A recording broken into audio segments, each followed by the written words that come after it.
Shalom saudari semua, kita mulai lagi pendalaman Alkitab kita minggu ini, masih membicarakan surat 1 Korintus dan temanya adalah karya roh untuk minggu ini.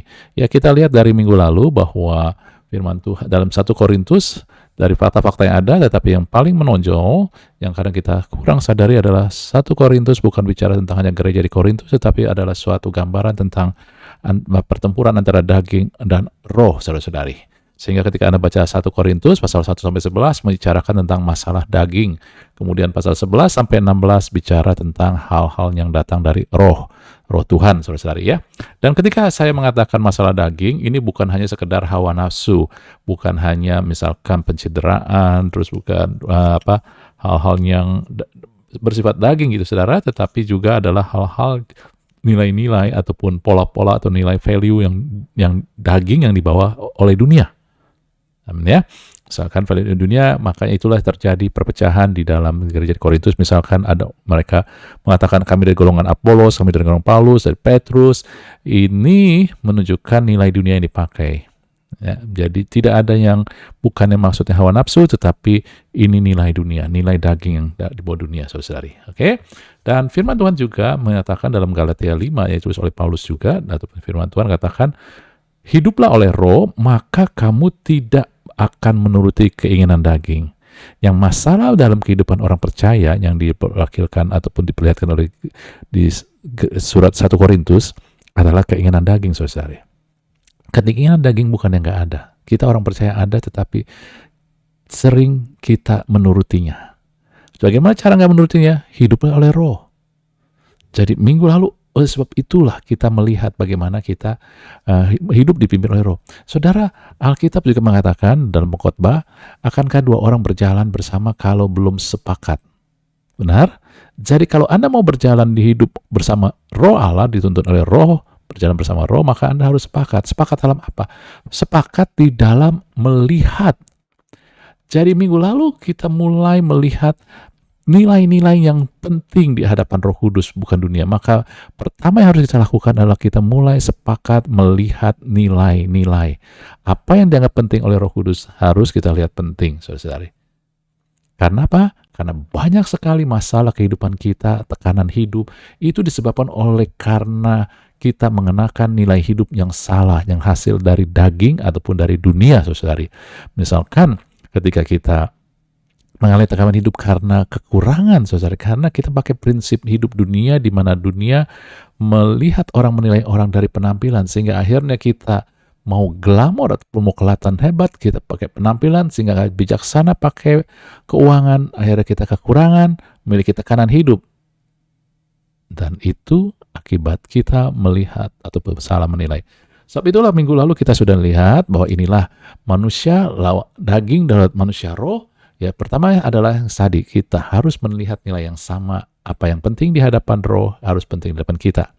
Ya, value hidup kita. Yang minggu lalu kita melihat bahwa bukan ditentukan, nilai kita bukan ditentukan, bukan hanya ditentukan oleh kehebat berkata-kata. Anda boleh bisa berkata-kata, bagus, dipakai Tuhan, tetapi bagaimana Anda mengontrol kata-kata agar penuh kasih sehingga membangun.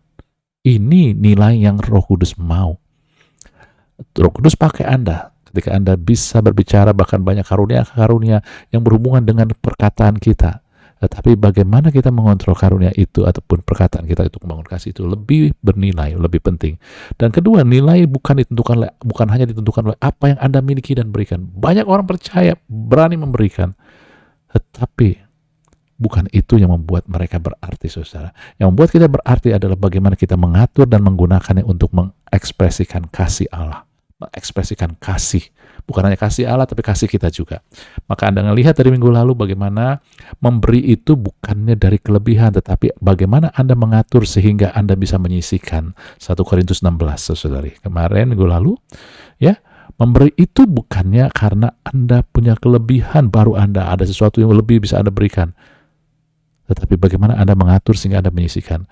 Memberi itu bukan hal yang lain, saudara. Banyak orang salah mengerti, ya.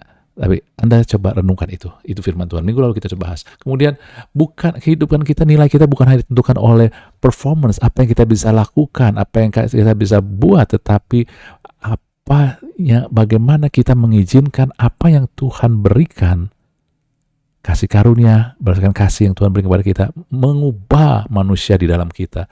Mulai di dalam kita dulu. Ini lebih penting daripada apa yang saya bisa lakukan, saudara.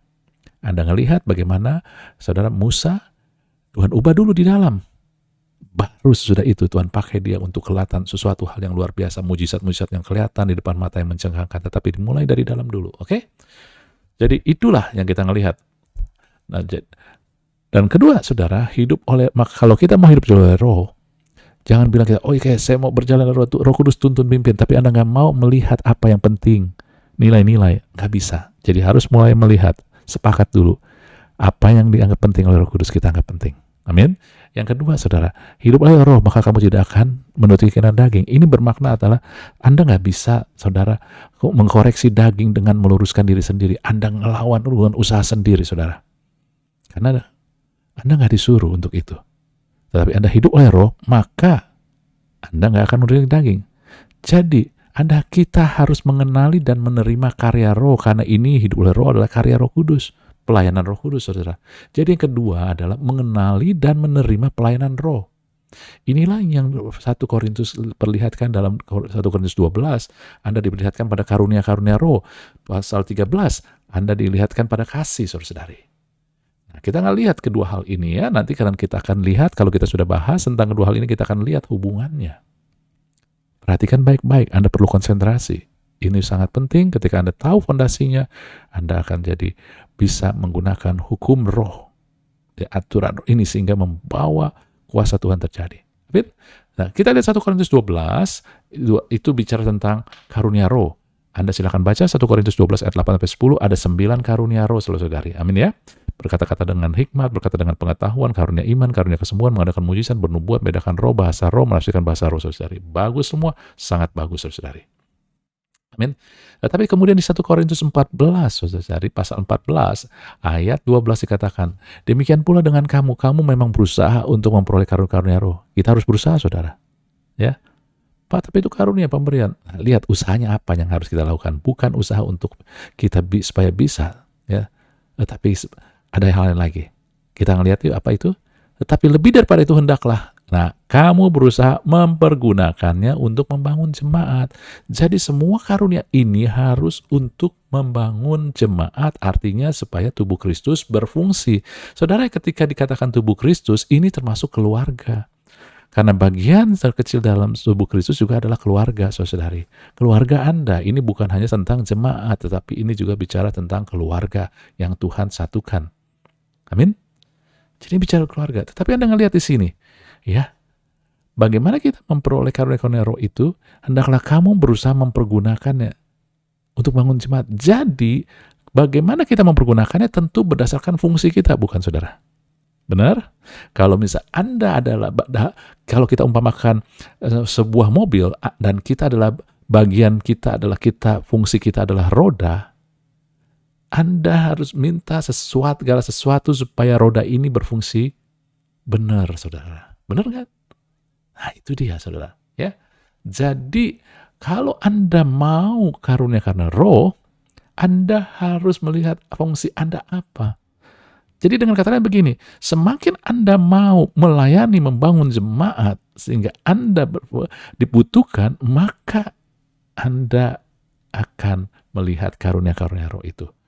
Misalkan, kalau Anda mau jadi orang yang visitation, mengunjungi orang-orang yang sakit, orang-orang yang bermasalah, orang-orang yang perlu pelayanan, perlu counseling, maka itu fungsi Anda, dan Anda harus punya. Anda boleh minta karunia. Karunia apa? Karunia hikmat, misalkan. Supaya Anda memperkatakan, melakukan sesuatu dengan hikmat. Karena fungsi Anda adalah visitation, mengunjungi orang, memberikan konseling. Maka Anda minta. Itu yang dimaksudnya berusaha memperoleh karunia Roh. Anda minta supaya dapat karunia. Kata-kata hikmat Tuhan. Karena supaya aku bisa gunakan, karena fungsiku adalah untuk mengunjungi orang-orang, membangun semangat mereka, memulihkan kehidupan mereka. Ini dia. Itu jangan alergi dengan karunia, tetapi juga jangan bodoh. Dimulai dengan menempatkan diri kita untuk berfungsi, supaya kita bisa membuat tubuh Kristus berfungsi, saudara. Amin.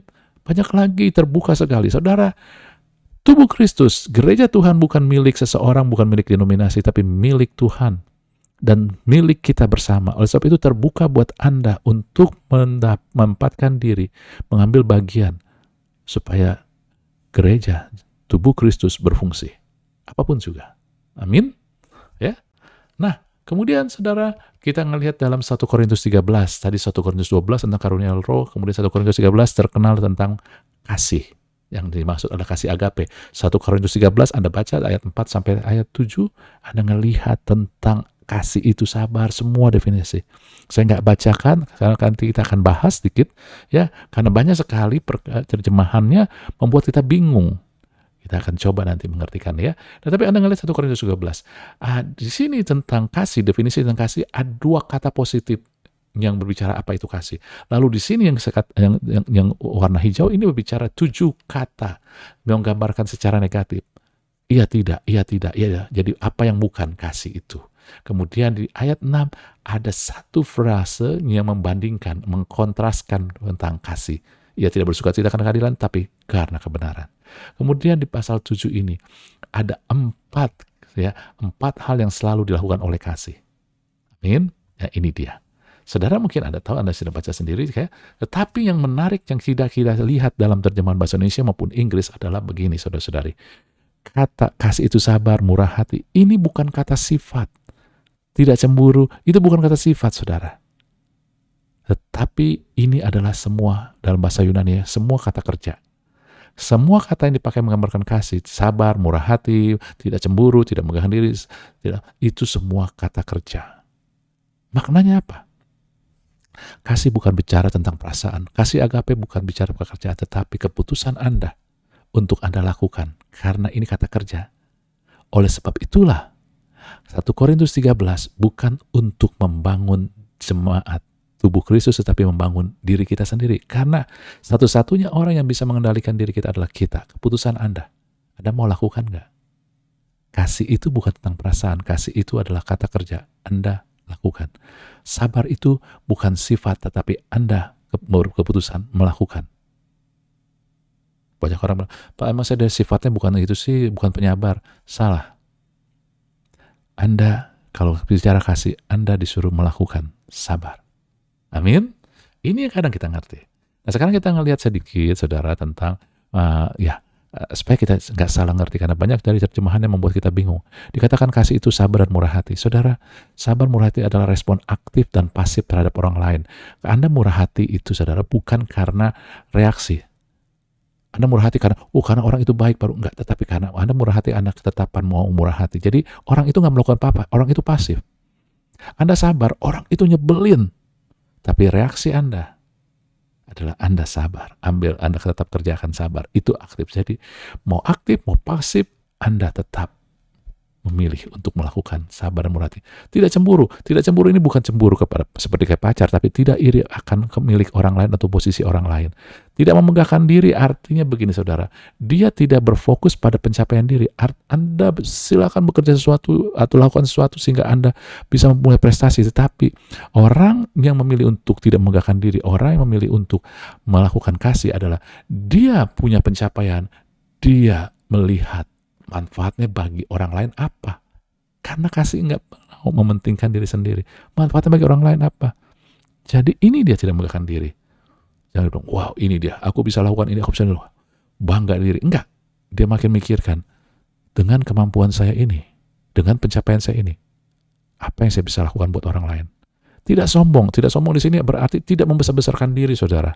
Ya. Kemudian tidak melakukan yang sopan, tidak sopan. Tidak melakukan tidak sopan bukannya, kita berkata kasar, rude, kata-kata kita tuh bentak-bentak, bukan, saudara. Tetapi bukan hanya itu, tapi dikatakan tidak melakukan yang sopan adalah Anda tidak melakukan tindakan yang membuat orang lain tidak nyaman. Kemudian tidak cari keuntungan.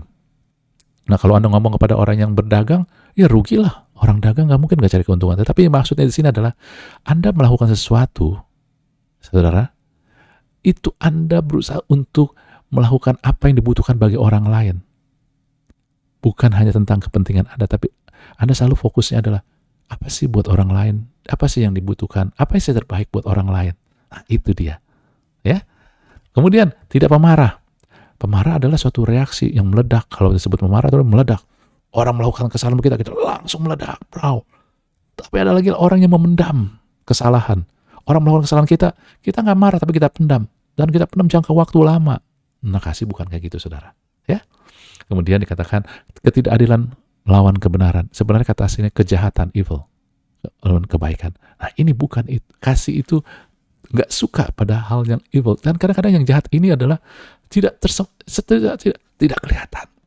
Ada orang mau menipu yang dia nggak kelihatan lah, saudara. Jadi kasih itu bukannya orang yang bukan hanya, saudara, dia harus memiliki hikmat, dia harus memiliki kemurnian untuk bisa membedakan mana yang ini yang niat jahat atau membawa yang buruk buat orang lain, saudara. Ya. Kemudian menutupi segala sesuatu. Nah, ini bukan arti menutupi. Wah, kalau dia dosa, tutupin karena kamu sayang dia kan. Jangan bilangin dosanya, jangan expose dosanya. Bukan itu, saudara. Tetapi kata tutup di sini adalah covering, tudung, protect, artinya melindungi. Kalau Anda mengasihi, Anda mau melindungi. Anda melindungi bagaimana orang itu nggak berdosa. Anda mau melindungi supaya banyak sekali hal. Prinsip melindungi itu, saudara. Kemudian percaya segala sesuatu. Kata percaya ini trust. Dan lebih cocok juga mungkin commit. Ketika Anda percaya segala sesuatu, artinya Anda commit dalam segala sesuatu, artinya Anda komitmen penuh. Orang yang memilih untuk melakukan kasih, dia akan komitmen penuh. Ketika dia jadi maka dia memilih. Walaupun perasaannya sedang sedih, walaupun jadi mengalami sesuatu yang gak enak, tapi dia komitmen penuh. Kira-kira kayak begitu, saudara. Ya. Kemudian harapkan segala sesuatu. Harapkan segala sesuatu bukan berharap pada semua orang, bukan, saudara, tetapi memiliki sikap optimis sehingga dia tidak dikuasai oleh masalah, tidak berfokus pada masalah tapi kepada jalan keluar, karena Allah adalah kasih, sehingga Allah adalah jalan keluar, sehingga kalau ada Allah yang mengasihi kita pasti ada jalan keluar, sehingga kita nggak fokus kepada masalah boleh ada, tapi kita tidak menguasai kita. Kemudian sabar menanggung segala sesuatu, saudara. Ini dengan kata lain, kasih itu nggak pernah berhenti, selalu mengasihi, saudara. Terus datang, ada orang yang gak suka begitu, ada orang yang menyebalkan, ada orang yang gak layak, terus tetap. Ya, itu kira-kira. Amin. Nah, yang sering kita gak sadar adalah kasih ini sesungguhnya adalah manifestasi daripada buah roh. Galatia 5 ayat 22-23 ada 9 buah roh, saudara-saudari. Ya, di sini ada kasih dan sukacita, damai sejahtera, kesabaran, kemurahan, kebaikan, kesetiaan, kelemah lembutan, penguasaan diri. Ini semua kata benda memang. Tetapi manifestasinya ada di dalam 1 Korintus 13 ayat 4-7. Kasih adalah 1 Korintus 13 4 ayat 7. Tetapi kemudian juga sukacita ada manifestasinya di dalam keterangan di ayat 16, 1 Korintus 13 ayat 6. Bahwa bagaimana kita memilih bersukacita karena kebenaran. Sukacita bukan perasaan. Orang sering kata, saya bersukacita. Orang melihat pada perasaan, tetapi enggak, saudara. Sukacita adalah pilihan sesungguhnya. Ngerti ya? Jadi ada ini manifestasi daripada buah roh ada di 1 Korintus 13 di ayat 6 bicara tentang sukacita. Nah, ketika Anda tidak cemburu, tidak memegahkan diri, tidak sombong, maka Anda akan mengalami damai sejahtera. Ketika Anda sabar, tidak mudah marah, maka Anda akan menghasilkan buah kesabaran. Ketika Anda memilih untuk murah hati, Anda akan menghasilkan buah kemurahan. Ketika Anda memilih untuk tidak bersukacita atas ketidakadilan dan perbuatan jahat, maka Anda akan berbuah kebaikan. Ketika Anda memilih untuk melindungi, berkomitmen total, selalu positif, mau memikul, maka Anda akan menghasilkan buah kesetiaan. Ketika Anda sopan, tidak menyimpan kesalahan orang, maka Anda menghasilkan buah kelemah lembutan. Ketika Anda memilih untuk tidak cari kebaikan sendiri, dan juga tidak mau mudah marah, maka Anda akan berbuah penguasaan diri. Amin. Sehingga 1 Korintus 13 itu kasih ini bicara buah roh. Dan buah roh ini perlu dibangun untuk diri kita sendiri. Kalau karunia roh untuk membangun jemaat. Jadi kita balik lagi tadi bagaimana daging dan roh. Bagaimana kita menang terhadap daging. Daging itu bukan hanya keinginan daging, saudara, tetapi pola-pola ataupun juga paham pola pikir yang datang dari dunia yang mempengaruhi daging kita. Yang pertama tadi mengubah cara kita melihat. Kedua, mengenali benar-benar pelayanan roh. Di pasal 13 adalah pelayanan kasih, adalah buah roh membangun diri.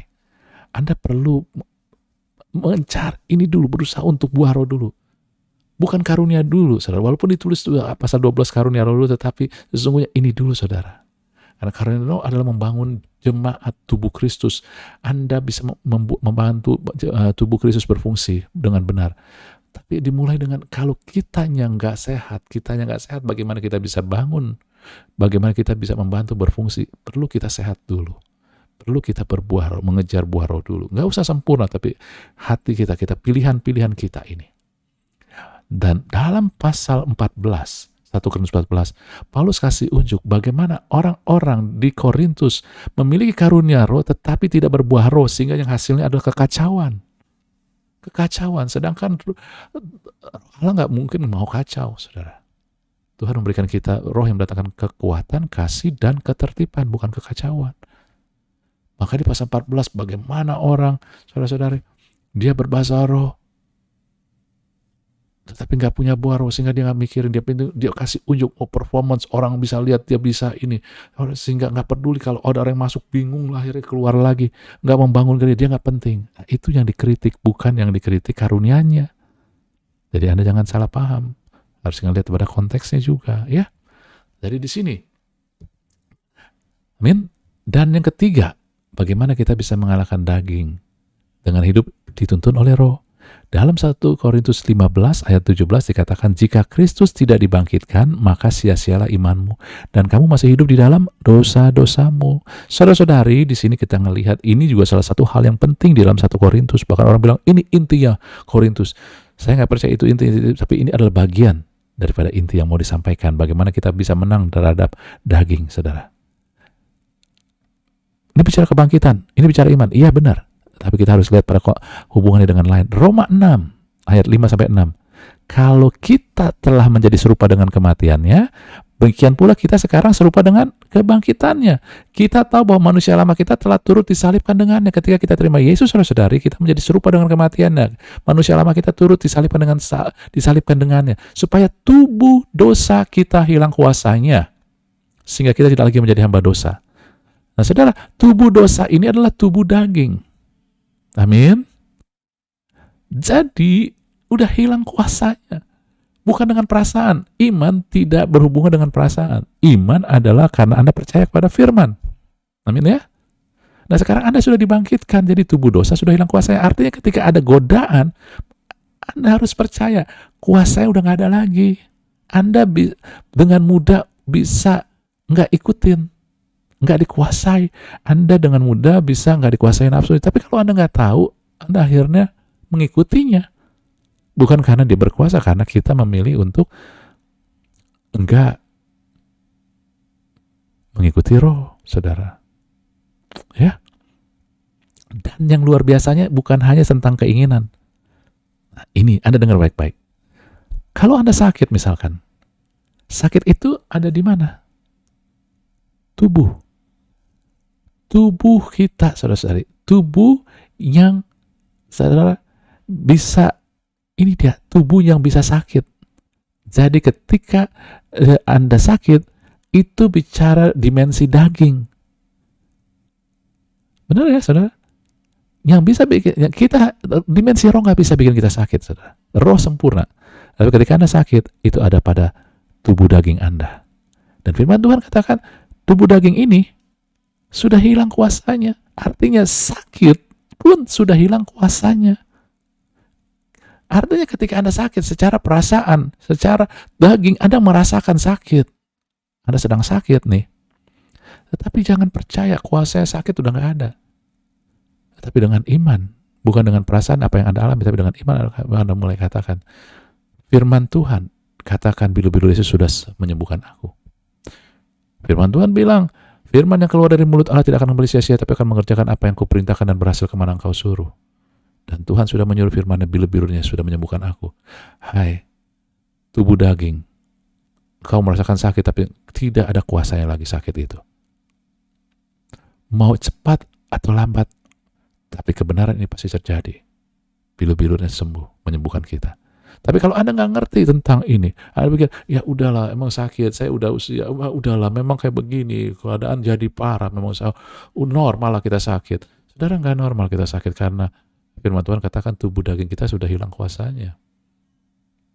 Kalau Anda mau pakai pola dunia, mau pakai nilai dunia, kita terima. Tapi Roh Allah bukan bilang, Anda sudah dibangkitkan, sama dengan serupa dengan kebangkitannya. Hukum yang berlaku adalah hukum roh. Firman Tuhan adalah roh.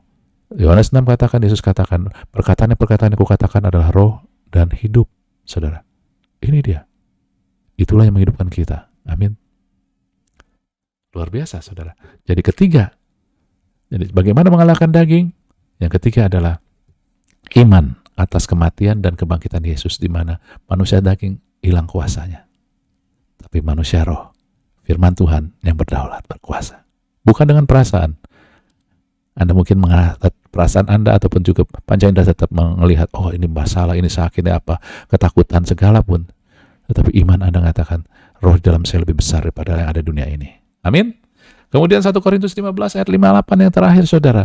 Sebab kamu tahu bahwa di dalam persekutuan dengan Tuhan jeripayamu tidak sia-sia. Aha, ini bicara pengharapan Tuhan, saudara. Jadi dengan singkat saya katakan yang keempat, bagaimana mengalahkan daging, saudara. Yaitu ketika kita pegang pengharapan. Pengharapan adalah hidup oleh roh. Tadi dikatakan 1 Korintus 15, persekutuan dengan Tuhan. Jadi begini, buat dunia, saudara, misalkan orang dunia bilang, kamu sakit, bilang, udah sembuh, oleh beli-beli sembuh. Buat dunia, itu kebodohan. Hikmat Allah itu sebagai kebodohan buat dunia, bilang, kamu itu fanatik. Nah, itu kebodohan. Tetapi ketika Anda tetap berharap pada yang dunia bilang kata bodoh, percaya firman, maka pengharapan itu tidak akan sia-sia. Anda bukan hanya berharap, tetapi Anda pengharapan dalam persekutuan kita dengan Tuhan. Itu dia, harus bersekutu dengan Tuhan. Anda nempel, Anda tahu Anda dihidupkan oleh firman, hidup oleh roh, hidup oleh firman, maka kita akan mengalami berkat yang besar. Amin, saudara. Dan inilah 1 Korintus sedang mengajarkan kita, kamu hidup oleh roh, bukan daging. Kamu sudah mati bersama Kristus dan kamu sudah bangkit bersama Kristus, sehingga manusia daging, segala sesuatu yang berbau daging tidak berkuasa lagi dalam hidupmu. Amin. Sebab itu pakailah nilai-nilai daripada yang apa yang dilihat oleh roh. Pakailah kasih supaya kita mengejar. Kalau Anda punya kasih, maka Anda pasti mau efektif, dan Anda minta karunia supaya Anda bisa efektif membangun orang lain juga. Iman. Maka ketika Anda punya itu iman, Anda bangkit dan pengharapan Anda akan sia-sia. Iman, pengharapan, dan kasih. Tetapi pada akhirnya mulailah dengan memiliki pandangan yang sama dengan Roh Kudus. Amin, saudara. Renungkan itu baik-baik. Hidupkan itu, maka kita akan melihat kuasa-kuasa Tuhan yang luar biasa. Saudara, Anda harus tahu, roh janji Tuhan bekerja dengan hukum, aturan, cara, dan ini salah satunya. Ketika kita ikutin, maka tidak mungkin tidak, tapi akan berhasil, akan terjadi apa yang difirmankan Tuhan. Amin. Renungkan itu, kiranya berkati kita semua. Sampai ketemu lagi di minggu yang depan. Haleluya. Amin.